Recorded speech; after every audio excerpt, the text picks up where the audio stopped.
Good morning. I'm Scott Collins. This is my third podcast, August the 24th on Thursday, 2023.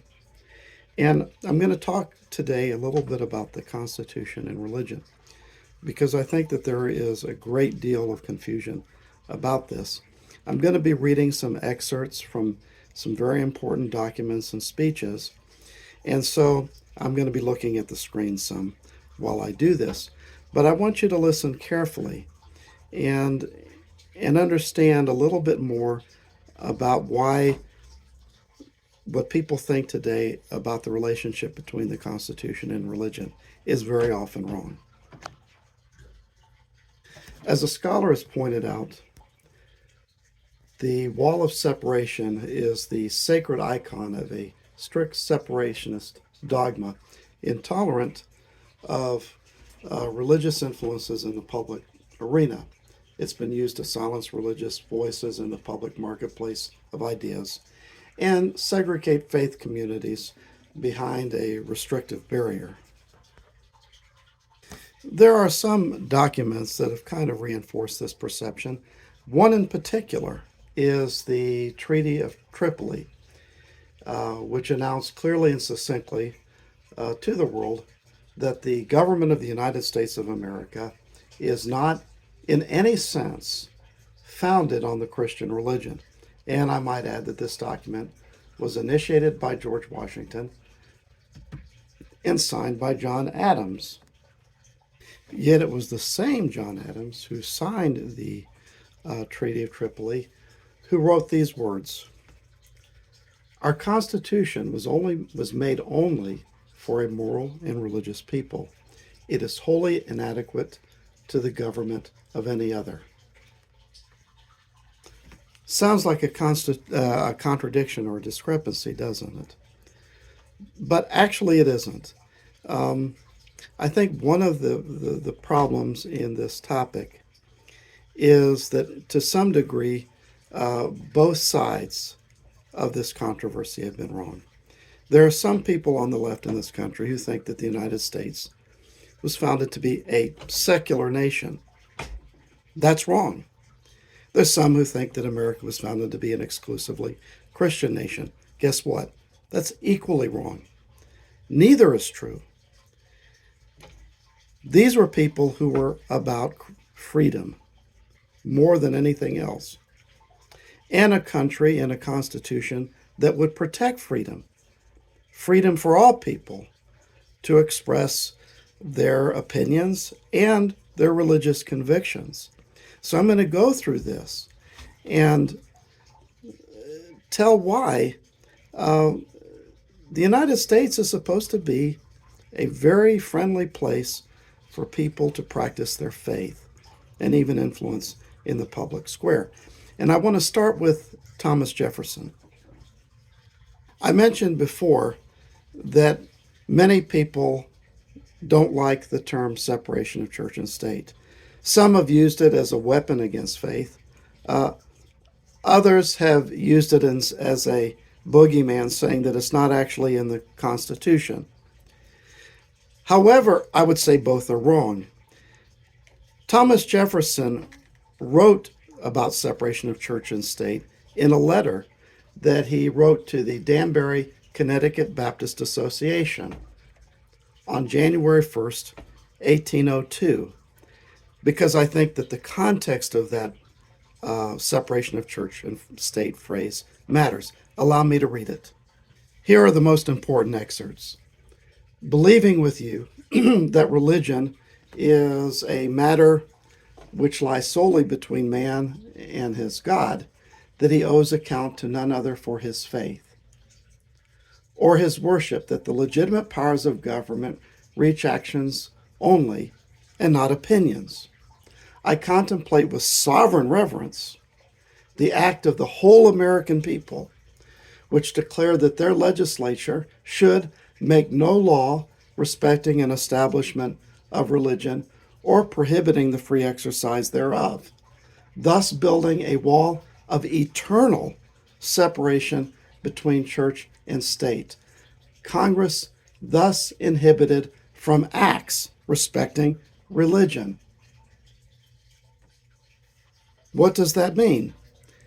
It means that Jefferson saw that wall not so much about restraining religion as restraining the power of the state to interfere with it. It's not so much about protecting the state from the church as it is about protecting the church from the state. A very different understanding than separation of church and state than what we have heard in recent decades. In fact, Jefferson ends his letter on this really kind note. I reciprocate your kind prayers for protection and blessing of the common Father and Creator of man, and tender you for yourselves in the Danbury Baptist Religious Association assurances of my high respect and esteem. Doesn't sound like a man who disrespected faith, does it? And yet, Jefferson was a deist. Actually, some of them were deists, although they were like Franklin and Washington, and especially Jefferson, Thomas Paine, although most of them were raised in traditional Christian homes, even Puritan ones. So they still had a respect for the role that faith played in the lives of people. Now I'm going to read an excerpt out of what has been infamously called the Jefferson Bible, which is a misnomer because it was really Jefferson talking about the importance of the moral teachings of Jesus. I'm going to give you a little bit of a summary. The Jefferson Bible itself didn't include major scenes like the resurrection or ascension or heaven or miracles, or like turning water into wine or walking in water. Instead, the Jefferson's Bible focused on Jesus as a man of morals, a teacher whose truths were expressed without the help of miracles or the supernatural powers of God. Why am I mentioning this? Because the Founding Fathers respected the role that religion played in creating good human beings. They weren't so much concerned about the metaphysical questions of religion. They saw that as a matter of free thinking. But they respected the role, the practical role that religion played, whether Christian or Jewish, because there are many old synagogues in the colonies, the role that it played in shaping the moral and ethical core of human beings, of persons. And their thought was, what makes a religious discipline that makes a human being into a better person also makes them into a better citizen, because self-governance is really not possible without people who have a sense of right and wrong and moral responsibility, at least not the preponderance of the people. And the Founding Fathers thereby looked at religion as a civil good. And I'd like to emphasize something very interesting here, too. You know, there are many dissenting groups, the Quakers of John Penn, the Catholics, and the Jewish people, many of whom were patriots and who supported the revolution. But the most prominent of these dissenting groups were the Baptists. It's not known, not well known, but in early colonial America, Baptists were persecuted. In fact, starting in Massachusetts, which was run by Puritan Congregationalists, Roger Williams and Ann Hutchinson left Massachusetts to form a new colony that we know as Rhode Island, which was the first colony of the New World that had religious tolerance as its creed. You had the state church of Virginia, which was the Episcopal or Anglican church, and Baptists were regularly publicly whipped and imprisoned in early Virginia. And this had a strong impression on Thomas Jefferson, who saw Baptists, first of all, as strong supporters of the American Revolution, and secondly, as people who were great examples of what the American experiment was about. The heritage of Baptists in this regard even goes beyond that. There was a Baptist minister in Virginia named John Leland, who was a very strong supporter of religious freedom. And there's an important meeting that took place between him and one of the founding fathers, James Madison. Allow me to read. Today in Virginia, it's known as the Leland Madison Memorial Park. And on that spot in 1788, Pastor John Leland and James Madison, the father of the Constitution, held a significant interview which resulted in the adoption of the Constitution by Virginia. Then Madison, a member of Congress from Orange County, presented the First Amendment to the Constitution guaranteeing religious liberty, free speech, and free press. This satisfied Leland and his Baptist followers. It should also be noted that one of the greatest Baptist hymn writers, Isaac Backus, regularly made speeches at sessions of the Continental Congress, emphasizing the importance of a Bill of Rights, especially freedom of speech and freedom of religion, to be incorporated into the new Constitution. Baptists had a lot to do with the Bill of Rights, and even influenced figures like James Madison and Thomas Jefferson. It should also be noted that if the founders agreed on anything, it was that humans were sinful. To paraphrase James Madison, men are not angels. So accordingly, they took great care to build a constitutional order that included limited government, the separation of powers, and checks and balances, because they understood that human nature was corruptible, a Judeo-Christian concept. I would also say that when people talk about merging church and state, they usually think of something very general like Christianity in the government. But historically, that's never actually been the case. It's always been a specific sect within Christianity. In Germany, the Lutheran Church. In England, the Anglican Church. And in America, the Puritan and Episcopal Church. All other religious groups, including Christian ones, were subject to discrimination and persecution. It should also be noted, as it has been written by an important scholar, that deism, which was kind of sort of the belief of Jefferson and Benjamin Franklin, even though he was raised in a Puritan background, was the idea that God set the world in motion and abstained from human affairs.